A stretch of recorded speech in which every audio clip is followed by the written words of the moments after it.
ஐயப்பன் காவேரிக்கு கால் பண்றாங்க. "மேடம் நியூஸ்ல போறதெல்லாம் உங்களுக்கு தெரியுமா?" அப்படின்னு சொல்லி கேட்குறாங்க. "என்ன ஆச்சு ஐயப்பன்? நியூஸ்ல என்ன சொல்றாங்க?" அப்படின்னு சொல்லி கேட்கும்போது, "மேம் அந்த வெண்ணிலா பொண்ணு இருக்குல்ல, அது சூசைட் பண்ணி ஹாஸ்பிட்டல்ல சீரியஸா இருக்கிறாங்களாம். அதுக்கெல்லாம் காரணம் வந்து நம்ம சார் தான் அப்படின்னு சொல்லிட்டு நியூஸ்லலாம் சொல்லிக்கிட்டு இருக்காங்க மேடம்." அப்படின்னு சொன்னோனே காவேரி ஷாக் ஆயிடுறாங்க. "என்ன சொல்றீங்க ஐயப்பன்?" அப்படின்னு சொல்லி கேட்கும்போது, "ஆமா மேடம். சார் தான் காரணம் சொல்லி சொல்றாங்க மேடம்.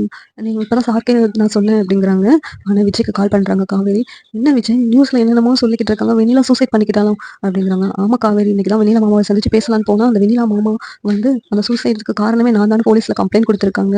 இப்பதான் ஒரு பிரச்சனை முடிஞ்சுச்சுன்னா, அதுக்குள்ளயும் பெரிய பிரச்சனையா ஆயிடுச்சு காவேரி." அப்படின்னு சொல்லிட்டு விஜய் ரொம்ப வருத்தப்படுறாங்க. உடனே காவேரி, "இதுக்கெல்லாம் காரணம் அந்த பசுபதியா தான் இருக்கும். வெண்ணிலா சூசைட் பண்ற அளவுக்கு இருப்பாங்களான்னு தெரியல.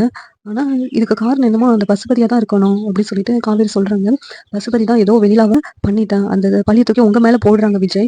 இத வந்து நம்ம எப்படியாவது கண்டுபிடிக்கலாம். இதெல்லாம் நினைச்சு நீ சாப்பிடாம கொள்ளாம இருக்காத. எதையும் நினைச்சு வருத்தப்படாத. எல்லாத்தையும் நான் பாத்துக்கிறேன்னு சொல்றாங்க விஜய். "இது எப்படிங்க உங்களுக்கு ஒண்ணுன்னா நான் எப்படிங்க சும்மா இருக்க முடியும்? உங்க கூடவே நான் இருப்பேங்க. உங்களுக்கு சப்போர்ட்டா.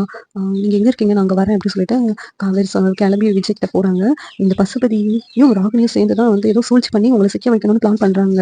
ஏதோ ஒரு முன்னாடி பிளான் பண்ணாங்க. அதுல உங்கள சிக்க வைக்க முடியல. நீங்க வெளியில வந்துட்டீங்கன்னு சொல்லி, இப்ப வெண்ணிலாவ ஏதோ பண்ணியிருக்காங்கன்னு தான் எனக்கு தோணுதுங்க. அது மட்டும் தெரிஞ்சுன்னா அவங்கள உள்ள வச்சிடலாம் ஈஸியா. அதுக்கான ஆதாரத்த தான் நம்ம கண்டுபிடிக்கணும் அப்படின்னு சொல்லிட்டு விஜயும் காவேரியும் பேசிக்கிட்டு இருக்காங்க. வெண்ணிலா மாமா இன்னசென்ட்ன்னு சொன்னீங்கல்ல, அதனால தான் வெண்ணிலா மாமா மிரட்டி உங்க மேல போலீஸ்ல கம்ப்ளைண்ட் குடுக்க சொல்லியிருக்கலாம். அப்படின்னு நான் நினைக்கிறேன் அப்படின்னு காவேரி சொல்றாங்க. ஆமா காவேரி, நீ சொல்ற மாரி தான் இருக்கணும். வெண்ணிலா சூசைட் பண்ற அளவுக்கு போறவ கிடையாது. எனக்கு என்னமோ இதுல சந்தேகம் இருக்குது. நம்ம இத கண்டுபிடிச்சே ஆகணும் அப்படின்னு சொல்லிட்டு விஜய் காவேரியும் பேசிக்கிட்டு இருக்காங்க. இந்த சீரியல் எப்படி நல்லா இருக்கும் நீங்க நினைக்கிறீங்க கமெண்ட் பண்ணுங்க. இந்த வீடியோ பிடிச்சிருந்தா லைக் பண்ணுங்க, ஷேர் பண்ணுங்க, சப்ஸ்கிரைப் பண்ணுங்க. Thank you.